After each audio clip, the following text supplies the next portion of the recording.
নিজের বাড়ি। কবি নীরেন্দ্রনাথ চক্রবর্তী। ভাবতে ভালো লেগেছিল এই ঘর, ওই শান্ত উঠোন, এই ক্ষেত, ওই মস্ত খামার, সবই আমার।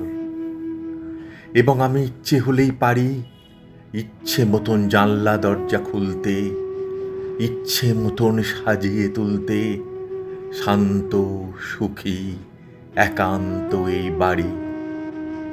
ভাবতে ভালো লেগেছিল চেয়ার, টেবিল, আলমারিতে সাজানো বই, ঘোমটা টানা নরম আলো, ফুলদানে ফুল, রঙের বাটি, আলনা জুড়ে কাপড় জামার সুবিন্যস্ত সমারোহ, সবই আমার।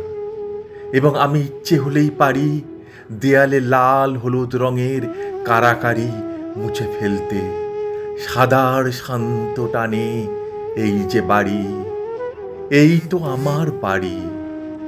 ভাবতে ভালো লেগেছিল এই ঘর, ওই ঠান্ডা উঠোন, ওই ক্ষেত, ওই মস্ত খামার, আলমারিতে সাজানো বই, ফুলদানে ফুল, রঙের বাটি, টবের গোলাপ, নরম আলো, আল্লা জুড়ে কাপড় জামার শৃঙ্খলিত সমারোহ, সবই আমার, সবই আমার।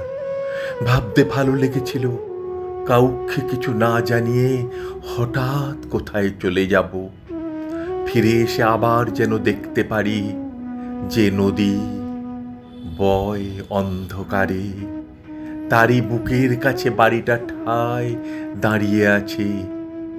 এই সে বাড়ি, এই তো আমার বাড়ি।